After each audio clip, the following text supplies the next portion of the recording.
ഈ വിജയം മഹത്തരമാണ് എന്ന് ഞാൻ പറയാൻ കാര്യം 4 സ്ഥാനാർത്ഥികൾക്ക് 2 ലക്ഷം കഴിഞ്ഞു ഭൂരിപക്ഷം. 9 സ്ഥാനാർത്ഥികൾ 1 ലക്ഷം വോട്ട് കഴിഞ്ഞിരിക്കുക, ഭൂരിപക്ഷം കഴിഞ്ഞിരിക്കുക.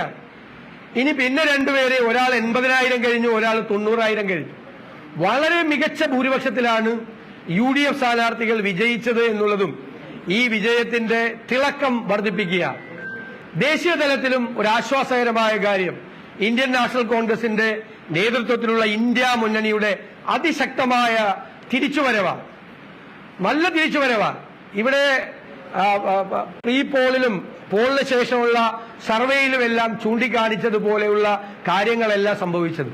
BJP നേതൃത്വത്തിലുള്ള ഈ സംഘപരിവാർ നേതൃത്വത്തെ മുഴുവൻ വറപ്പിച്ചുകൊണ്ടാണ് കോൺഗ്രസ് നേതൃത്വത്തിലെ ഇന്ത്യ മുന്നണി ശ്രദ്ധേയമായ പ്രകടനം കാഴ്ചവെച്ചിട്ടുള്ളത്.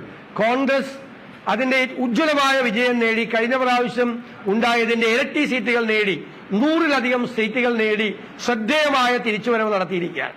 ജനാധിപത്യത്തിന്റെയും മതേതരത്വത്തിന്റെയും കാവലാളായി ഇന്ത്യൻ നാഷണൽ കോൺഗ്രസ് ഉണ്ടാകും എന്ന് ഇന്ത്യയിലെ ജനങ്ങളോട് ഞങ്ങൾ വാക്കുപറയുകയാണ്.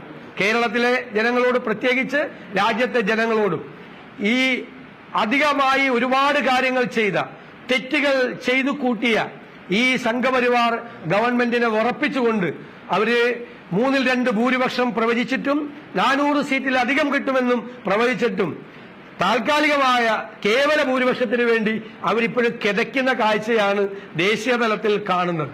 അതുകൊണ്ട് ജനാധിപത്യ അവകാശങ്ങളെ നിലനിർത്താൻ, മതേതര നിലപാടിനെ മുറുകെ പിടിച്ചുകൊണ്ട് ഒരു അധികപ്പറ്റ് ചെയ്യാനും, ഒരു അക്രമം ചെയ്യാനും, ഒരു അനീതി ചെയ്യാനും ഈ സംഘപരിവാർ ഗവൺമെന്റിനെ അനുവദിക്കാതെ കോൺഗ്രസിന്റെ നേതൃത്വത്തിൽ ഇന്ത്യയിലെ ജനാധിപത്യ ശക്തികൾ ഒരുമിച്ച് ചേരുന്ന വലിയ കാഴ്ച കൂടിയാണ് ദേശീയ രാഷ്ട്രീയത്തിൽ കാണാൻ കഴിയുന്നത്.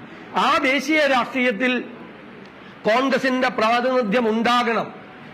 അതായത് വർഗീയതയ്ക്കെതിരായും ഫാസിസത്തിനുമെതിരായിട്ടുള്ള പൊളിറ്റിക്കൽ പ്ലാറ്റ്ഫോം മൈനസ് കോൺഗ്രസ്, അത് 0 ആണ് എന്നാണ് ഞങ്ങളുടെ പ്രചരണം നടത്തിയത്. കോൺഗ്രസ് ഇല്ലാതെ എന്ത് പൊളിറ്റിക്കൽ പ്ലാറ്റ്ഫോമാണ് സംഘപരിവാറിനെതിരെ ഉണ്ടാകുന്നത്? കോൺഗ്രസ് ആണ് അതിന് നേതൃത്വം കൊടുത്തത്. അതുകൊണ്ടാണ് ഞങ്ങൾ കേരളത്തിലെ ജനങ്ങളോട് പറഞ്ഞത്, കോൺഗ്രസിനെ ദുർബലമാക്കാതെ കോൺഗ്രസിനെ ശക്തിപ്പെടുത്തി പരമാവധി കോൺഗ്രസ് MP-മാരുടെ എണ്ണം വർദ്ധിപ്പിച്ച് ഈ വിജയം തിളക്കം ഉള്ളതാക്കി മാറ്റണം എന്ന ഞങ്ങളുടെ അഭ്യർത്ഥനയാണ് ഇവിടെ കേട്ടത്. ഈ CPM-ഉം BJP-യും തമ്മിലുള്ള ഈ അവിഹിതമായ ബന്ധം കഴിഞ്ഞ നിയമസഭാ തെരഞ്ഞെടുപ്പ് കാലത്ത് തൊട്ട് നടക്കുന്നത്, ഈ കേന്ദ്ര ഏജൻസികൾ എടുക്കുന്ന കേസുകൾ വെച്ച് മുഖ്യമന്ത്രിയെ വരെ ഭീഷണിപ്പെടുത്തി BJP-യുടെ ഭീഷണിക്ക് വഴങ്ങിയാണ് ഇവർ BJP-യുമായി ധാരണയിലെത്തിയിട്ടുള്ളത്. ഞങ്ങൾ വീണ്ടും പഴയ ചോദ്യം ആവർത്തിക്കുന്നു. കേരളത്തിന്റെ BJP-യുടെ തെരഞ്ഞെടുപ്പിന്റെ ചുമതല ഉണ്ടായിരുന്ന മുൻ കേന്ദ്രമന്ത്രി പ്രകാശ് ജാവദേക്കറിനെ എന്തിനാണ് കേരളത്തിലെ LDF കൺവീനർ കണ്ടത്? എന്തിനാണ് കേരളത്തിലെ മുഖ്യമന്ത്രി നിരവധി പ്രാവശ്യം കൂടിക്കാഴ്ച നടത്തിയത് പ്രകാശ് ജാവദേക്കറുമായി? ഈ കൂടിക്കാഴ്ചകളിലാണ് കേസുകൾ, SNC ലാവ്ലിൻ അടക്കമുള്ള കേസുകൾ, ഇപ്പോൾ ED അന്വേഷിക്കുന്ന കേസുകൾ ഉൾപ്പെടെ രക്ഷപ്പെടുത്തി കൊടുക്കാം എന്ന വാക്കിന്റെ പുറത്താണ് കേരളത്തിൽ BJP-ക്ക് അക്കൗണ്ട് തുറക്കാനുള്ള സൗകര്യം കേരളത്തിലെ CPM ചെയ്തു കൊടുത്തത്. അതുകൊണ്ട് ഈ അവിഹിതമായ ബന്ധത്തെ കേരളത്തിലെ ജനങ്ങളുടെ മുന്നിൽ ഇനിയും തുറന്നു കാട്ടി ഞങ്ങൾ കൂടുതൽ ആത്മവിശ്വാസത്തോടെ മുന്നോട്ട് പോകും. ഈ സർക്കാരിനെ ജനങ്ങൾ വെറുക്കുന്നു എന്നാണ് ഈ തെരഞ്ഞെടുപ്പ് ഫലത്തിൽ പ്രതിഫലിക്കുന്നത്. വളരെ വ്യക്തമായി സർക്കാരിനോടുള്ള അമർഷവും രോഷവും ഈ തെരഞ്ഞെടുപ്പിൽ ഉണ്ടായിട്ടുണ്ട് എന്ന് തന്നെ ഈ തെരഞ്ഞെടുപ്പ് ഫലങ്ങൾ വളരെ വ്യക്തമാക്കും.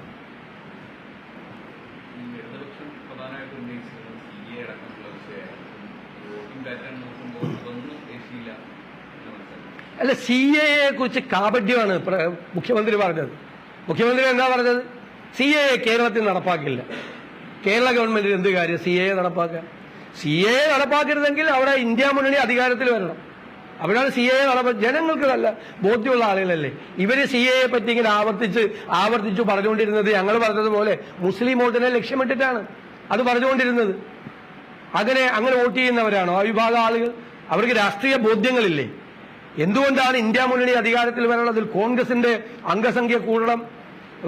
പിണറായി വിജയൻ അവരെ കബളിപ്പിക്കുകയായിരുന്നു യഥാർത്ഥത്തിൽ. CAA കേരളത്തിൽ നടപ്പാക്കില്ലെന്ന് പറഞ്ഞു. ഇപ്പൊ ബംഗാളിൽ ബംഗാളിലെ ഗവൺമെന്റ് മമതാ ബാനർജിയുടെ ഗവൺമെന്റാണ്. അവിടെ അവർ CAA ആളുകൾക്ക് കൊടുത്തില്ലേ? സംസ്ഥാന സർക്കാരിന് വല്ല കാര്യമുണ്ടോ ഇനി?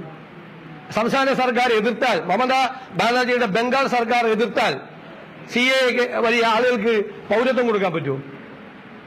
കൊടുത്തല്ലോ അവിടെ. അപ്പൊ കബളിപ്പിക്കുകയായിരുന്നു മുഖ്യമന്ത്രി.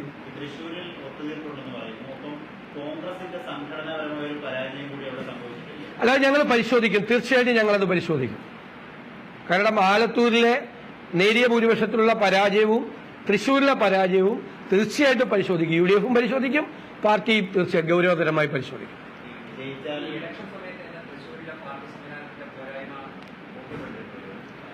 അല്ല, അതുകൊണ്ട് മാത്രമല്ല, പല സാഹചര്യങ്ങൾ, ഞാൻ പറഞ്ഞല്ലോ, പല സാഹചര്യങ്ങൾ വന്നു, പല കാരണങ്ങൾ കൊണ്ടുകൂടിയാണ്. ഒരുപാട് കാരണങ്ങളുണ്ട് അവിടുത്തെ ഞങ്ങളുടെ പരാജയത്തിൽ. അതെല്ലാം ഞങ്ങൾ പരിശോധിക്കും തീർച്ചയായും. സംഘടനാപരമായ കാര്യങ്ങൾ മാത്രമല്ല.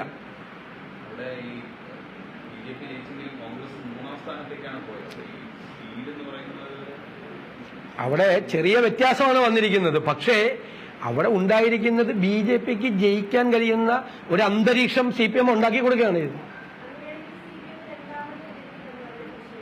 അതല്ല, അവരുടെ വോട്ടുകൾ പോയി എന്നത് മാത്രമല്ല, അവിടെ BJPക്ക് വർഗീയമായി അവിടെ ഒരു ഡിവിഷൻ ഉണ്ടാക്കി, ഒരു പോളറൈസേഷൻ ഉണ്ടാക്കി, അവരിലേക്ക് വോട്ടുകൾ കൂടുതൽ ചെന്നെത്തുന്ന ഒരു അന്തരീക്ഷം അവിടെ ഉണ്ടാക്കി. അതുകൊണ്ടാണ് ഞാൻ തൃശ്ശൂർ പൂരത്തിന്റെ കാര്യം പറഞ്ഞത്. കേട്ടുകേൾവിയുണ്ട് തൃശ്ശൂർ പൂരം പോലീസ് കലക്കുന്നത്. അതുകൊണ്ടല്ല, അവർ കരുവന്നൂരിൽ CPM നേതാക്കന്മാർ മുഴുവൻ ഭയന്നാണ് അവിടെ. ഞാൻ എത്ര പ്രാവശ്യം ഇലക്ഷൻ കാലത്ത് പറഞ്ഞു, ഭയന്നാണ്. ഓരോ പ്രാവശ്യവും വിളിക്കും, എന്നിട്ട് പറയും അർസിയില്ല, പിന്നെ വരാൻ പറയും. അങ്ങനെ 2ഉം 3ഉം പ്രാവശ്യം വിളിച്ചു വരുത്തി ഏത് നിമിഷം വേണമെങ്കിലും പാർട്ടി ജില്ലാ സെക്രട്ടറി അടക്കമുള്ള ആളുകൾ അറസ്റ്റ് ചെയ്യപ്പെടാം എന്നൊരു അന്തരീക്ഷം ഉണ്ടാക്കി. ഭയന്നാണ് അവർ നടത്തിയത് ഇലക്ഷൻ.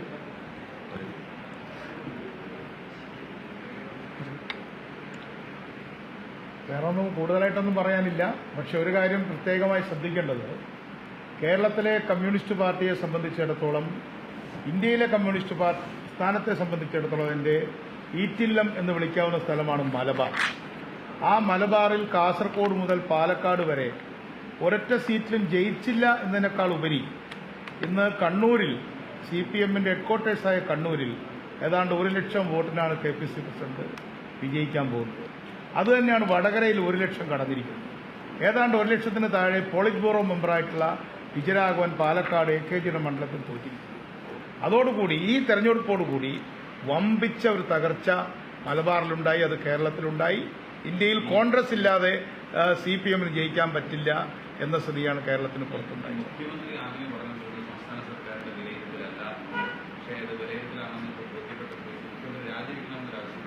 ഞങ്ങളതൊന്നും പറയുന്നില്ല. പാർലമെന്റ് തെരഞ്ഞെടുപ്പിൽ തോറ്റതുകൊണ്ട് മുഖ്യമന്ത്രി രാജിവെക്കണമെന്നും പറയുന്നില്ല.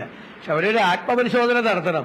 ഇത്രയും ദയനീയമായ പരാജയം കേരളത്തിൽ കഴിഞ്ഞ തെരഞ്ഞെടുപ്പിലെ പൊളിറ്റിക്കലായ സാഹചര്യങ്ങൾ, ഇത് പൊളിറ്റിക്കലാണ്, പക്കാ പൊളിറ്റിക്കലായ സാഹചര്യമാണ് ഈ തെരഞ്ഞെടുപ്പ്. 2019 തെരഞ്ഞെടുപ്പെല്ലാം അത് വേറെ ഒരുപാട് ഘടകങ്ങളുണ്ട്.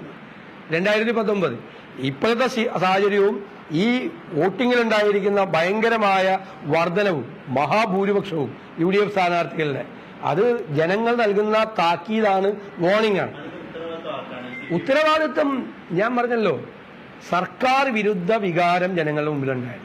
അത് മുഖ്യമന്ത്രിയുടെ നേതൃത്വത്തിൽ ഭരിക്കുന്ന ഈ സർക്കാരിന്റെ കെടുകാര്യസ്ഥതയാണ്. ഞാൻ പറഞ്ഞ the most inefficient government Kerala has ever seen. Keralam കണ്ടിട്ടുള്ള ഏറ്റവും കെടുകാര്യസ്ഥതയുള്ള കഴിവുകെട്ട ഗവൺമെന്റാണ് കേരളം ഭരിക്കുന്നത്. അല്ല, അവിടെയൊക്കെ ജയിച്ചല്ലോ. അല്ല, ഈ തിരുവനന്തപുരത്തൊക്കെ ജയിച്ചല്ലോ. തിരുവനന്തപുരത്തൊക്കെ ഈ പറയുന്നത് പോലെ എന്തായിരുന്നു BJP സ്ഥാനാർത്ഥികളെല്ലാം ചെയ്തത് തിരുവനന്തപുരത്തും തൃശ്ശൂരും എല്ലാം. ഞങ്ങൾ എന്തെല്ലാം പ്രതികൂലമായ സാഹചര്യങ്ങളെ മറികടന്നുകൊണ്ടാണ് ഞങ്ങൾ ഈ തെരഞ്ഞെടുപ്പിൽ മത്സരിച്ചതെന്നുകൂടി നിങ്ങളറിയാം.